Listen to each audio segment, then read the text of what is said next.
तर मुंबई पोलिसांची forensic team घटनास्थळी दाखल झाली आहे। कुर्ला बेस्ट बस अपघात प्रकरणातली ही मोठी माहिती समोर येते।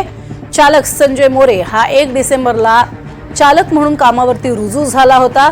चालकाचं वय 54 वर्ष असून याआधी तो अन्य ठिकाणी कामाला होता। पोलिसांच्या प्राथमिक चौकशीमध्ये आरोपी चालकानं याआधी कुठलेही मोठं वाहन चालवलेलं नव्हतं असंही समोर आलंय। अनुभव नसताना मोठी बस चालवायला देणारे नेमके कोण, या संदर्भात आता पोलीस तपास सुरू झालाय। कुर्ल्यातील दुकानं पोलिसांनी बंद केलेली आहेत। आपण ही थेट काही दृश्य बघतोय ज्यामध्ये बेस्टचे ज्या पद्धतीचा हा अपघात झालेला आहे त्या अपघातानंतर फॉरेन्सिक टीम घटनास्थळी पोहोचली आहे आणि पोलिसांची ही फॉरेन्सिक टीम या अपघात प्रकरणातली अधिक चौकशी करते। चालक संजय मोरे हा 1 तारखेलाच रुजू झालेला होता। अधिक माहिती घेऊयात, जुई जाधव आमची प्रतिनिधी आपल्या सोबत आहे। जुई, या संपूर्ण प्रकरणाचा आता फॉरेन्सिक अहवाल सुद्धा येईल, फॉरेन्सिक टीम पोहोचलेली आहे।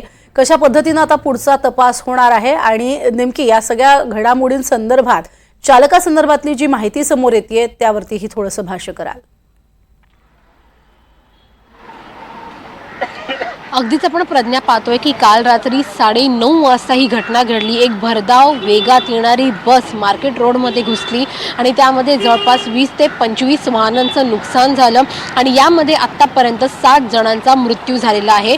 सायन रुग्णालयामध्ये, कुर्ल्याच्या भाबार रुग्णालयामध्ये आणि इतर खासगी रुग्णालयामध्ये काही जण उपचार घेत आहेत। मात्र ज्यांची प्रकृती गंभीर आहे त्यांची देखील मृत्यू होण्याची किंवा त्यांची जी प्रकृती गंभीर आहे त्या प्रकृती गंभीरतेमुळे मृतांचा आकडा देखील वाढण्याची दाट शक्यता वर्तवली जाते। मी सध्या आहे कुर्ला स्टेशन रोडच्या परिसरामध्ये आणि आपण जरा संपूर्ण परिसर पाहिला तर मग सकाळची वेळ आहे, सकाळी 9 वाजलेले आहेत। हा रस्ता एरवी गजबजलेला असतो, मात्र इथे आता फारशी वर्दळ आपल्याला पाहायला मिळत नाही, कारण का ठिकठिकाणी पोलिसांनी आता गाड्यांना बंदी केली आहे। ज्या ऑटो रिक्षा आहेत त्या केवळ ऑटो रिक्षा या रस्त्यावरून आपल्याला धावताना पाहायला मिळत आहेत। जी दुकानं आहेत ती दुकानं देखील पोलिसांनी बंद ठेवण्याचे निर्देश दिले आहेत त्या दुकानदारांना, त्यामुळे इथले दुकानं देखील आपल्याला बंद स्थितीमध्ये पाहायला मिळत आहेत। फॉरेन्सिक टीम घटनास्थळी दाखल झालेली आहे आणि या घटनेची संपूर्ण चौकशी आता फॉरेन्सिक टीम मार्फत केली जात आहे। जे बस चालक आहेत त्या बस चालकाला काल रात्रीच पोलिसांनी ताब्यात घेतलं आहे। मेडिकल टेस्ट त्या चालकाची केली जाणार आहे आणि मेडिकल टेस्टमध्ये चालकाने मद्यपान केलं होतं की नाही याचा खुलासा होणार आहे। मात्र जी धक्कादायक माहिती मिळते त्या माहितीनुसार बस चालक केवळ 10 दिवसांआधीच रुजू झाला होता आणि सध्या बेस्टमध्ये कॉन्ट्रॅक्ट भरती प्रक्रिया जी आहे ती सुरू आहे। त्यामुळे जो बस चालक होता तो कॉन्ट्रॅक्ट बेसिसवर त्याला भरती केलं गेलं होतं आणि जी बस होती ती बस देखील ताफ्यामध्ये 3 महिन्यांआधी आली होती आणि अशातच जर बस चालकाकडे हेवी व्हेकल लायसन्स नसतानाही त्याला इतकी मोठी बस इतक्या वर्दळीच्या ठिकाणी कशी काय चालवायला दिली याचा तपास आता पोलीस करत आहेत। जो कॉन्ट्रॅक्टर आहे त्या कॉन्ट्रॅक्टरची देखील आता चौकशी केली जाणार आहे। मात्र फॉरेन्सिक टीम नेमका काय तपास लावते, काय शोध घेत आहे हे देखील पाहणं महत्त्वाचं राहणार आहे। अजूनही 7 जणांचा मृतांचा आकडा समोर आलेला आहे। मृतांचा आकडा वाढण्याची दाट शक्यता वर्तवली जाते, त्यामुळे दिवसभरामध्ये नेमका मृतांचा आकडा कितीपर्यंत जातोय याकडे सगळ्यांचं लक्ष आहे। उपमुख्यमंत्री एकनाथ शिंदे देखील दुपारी 12 वाजेपर्यंत घटनास्थळी पोहोचणार असल्याची प्राथमिक माहिती मिळते, त्यामुळे ते शासनाकडून कुठली मदत करताय का मृत व्यक्तीच्या कुटुंबियांना हे देखील पाहणं महत्त्वाचं राहणार आहे। प्रज्ञा, नक्कीच। मात्र संपूर्ण या प्रकरणामध्ये जुई इतक्या मोठ्या प्रमाणात झालेला हा अपघात आहे, सुदैवानं अजूनही वेळ जो थोडीशी जरी अलीकडची असती तरी खूप मोठ्या प्रमाणात जीवितहानी झाली असती। आता जो 7चा आकडा आहे तो आणखीन त्याच वेळेला वाढला असता अशी ही भीती व्यक्त केली जाते, कारण अतिशय वर्दळीचा आणि गजबजलेला असा हा परिसर आहे।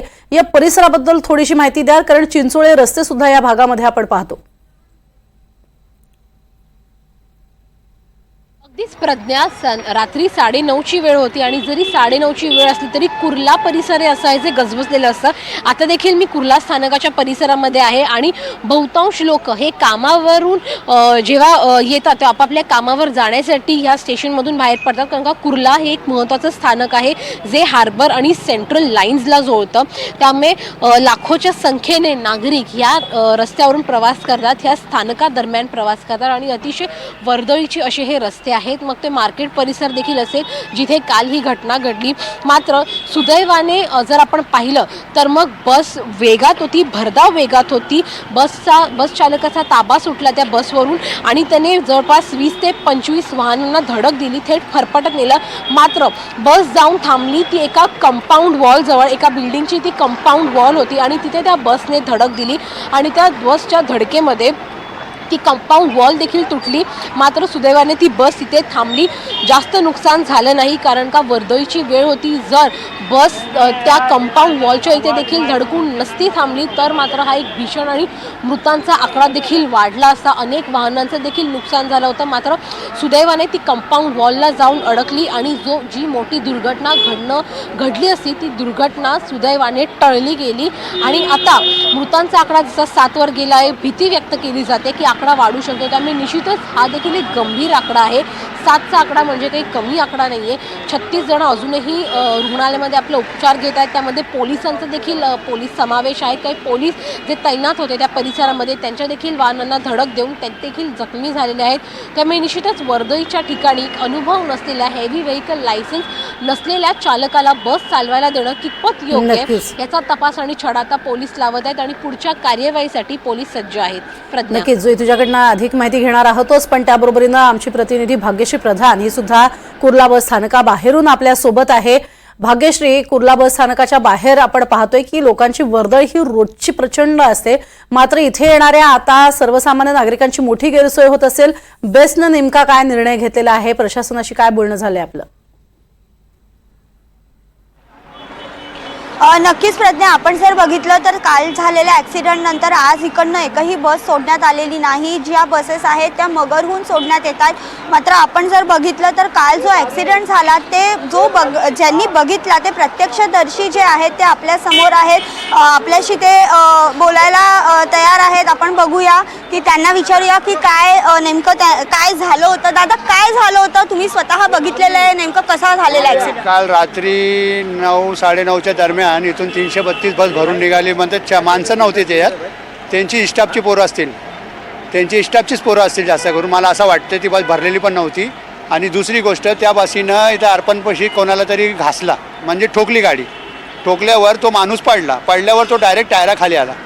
त्याला धरायसाठी तो बसवाल्या पाठीमागे ते लोक धावायला लागले पोरं, तो बसवाल्यांनी गाडी थांबवायपेक्षा त्यांनी गाडीला केला फास आणि मार्केटपाशी त्यांनी जे उडवत चालू केलं आहे तर पार त्या बुथ कॉलनीच्या त्या अंजुमन शाळेसमोर ते बघा बिल्डिंग तुटलेली दिसते ना जी, तिथं त्यांनी जाणपुसून गाडी घातली करून पळावं करून, तेव्हा तो तिथून पळाला आणि पोलिसांनी ताबडतोब त्याला धरला पण आणि घेऊन पण गेले। पण यामध्ये पोलीस देखील इथे उभे होते, रिक्षा चालक देखील, तुम्ही लोक सगळे उभे होतात। नेमकं कुठून त्यांनी सुरुवात केलेली आम्हाला? समोर 332चा बस स्टॉप दिसतो का तुम्हाला?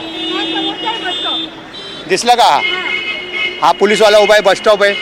त्या बसपासून तिथे गाडी भरून ते निघायचा होता, तो भरून नाही निघाली। 4 या 5 माणसं होत्या त्या गाडीत, 4 ते 5च हां 5च माणसं होत्या आणि त्या गाडीनं तिथे अर्पणपाशी एका माणसाला ठोकला, तो बिचारा टायराखाली आला आणि आल्यावर ते लोक त्याला थांबवायसाठी धावले, त्यानं घाबरून आपली गाडी एवढी स्पीड गेली। त्या गाडीची स्पीड नाही बोला, माझ्या हिशोबाने मी पण ड्रायव्हर आहे, पण 100ची स्पीड असावं। किती जण होते त्यावेळेला या परिसरात? किती गर्दी होती, किती वर्दळ होती? गर्दी म्हणजे मान्य करा की ऑफिस लाईन सुटायची वेळ असते आणि 9:30 वाजले असतात आणि त्या 9:30च्या दरम्यानमध्ये पण इथं रात्र आम्हाला 10:30 वाजेपर्यंत ट्रॅफिक पण भेटते। भाग्यश्री, ब्रेक फेल झाल्यामुळे हा अपघात झाला असं सांगितलं जाते, त्याबद्दलही त्यांना विचारा, खरंच असं झालं असेल का? तर आपण बघतोय की ब्रेक फेल झाल्यामुळे हा ब्रेक फेल झाला असता मॅडम, तो ड्रायव्हर माणूस कुठेही गाडी घालून आपली जान पण वाचवली असती आणि दुसऱ्या लोकांना पण वाचवलं असता, पण ब्रेक फेल गाडी नव्हती, ती पॉवरफुल स्टेअरिंग गाडी आहे। आम्ही लोक ड्रायव्हर आहे आणि एसी बस होती। ब्रेक फेल नव्हता दादा? ब्रेक फेल गाडी मॅडम थांबते, रेस नाही होत। त्यांनी 100ची स्पीड आयसीची स्पीड मध्ये त्यांनी घेतली आणि किती जणाला उडवला त्यांनी, माहिती काय किती जणाला उडवलाय? नक्कीच, तर आपण बघतोय प्रज्ञा की ब्रेक फेल झाला नव्हता असं ह्या लोकांचं म्हणणं आहे। हेही लोक ड्रायव्हर आहेत, त्यामुळे रेस केली त्यांनी गाडी आणि त्यानंतर जवळपास 80 ते 100चा स्पीड होता, त्यामुळे अशीच त्यांनी ती गाडी एकाला ठोकल्यानंतर घाबरला तो आणि त्यानंतर त्यांनी सगळ्यांना उडवत तो घेऊन गेला। नवखा ड्रायव्हर होता असं देखील सांगितलं जातंय, त्याच्यामुळे घाबरल्यामुळे त्यांनी आणखीन लोकांना उडवलं आणि तो तसाच निघून गेल्याची जी माहिती आहे ती परिसरातील लोक देतात। आत्ता जर आपण बघितलं प्रज्ञा तर वर्दळ जी आहे ती आहे, कारण इथल्या सगळ्या लोकांना, चाकरमानी जे लोक आहेत त्यांना मगरकडे जावं लागतंय आणि सगळ्यांना अगदी. पायी प्रवास करावा लागतोय. नक्कीच सध्या भाग्यश्री, आपण ही थेट दृश्यही बघतोय ज्याच्यात आपल्याला पाहायला मिळते प्रचंड वर्दळीचा हा परिसर आहे. कायम इतकीच वर्दळ इथे पाहायला मिळते आणि सध्याची जी माहिती समोर येते त्यात 7 जणांना आतापर्यंत प्राण गमवावे लागलेले आहेत. कालची रात्रीची 9:30ची ही घटना आहे. तुर्तास धन्यवाद या संपूर्ण माहितीसाठी भाग्यश्री. आणि जुई आमची प्रतिनिधी या संदर्भात माहिती देत होती. आपलेही आभार.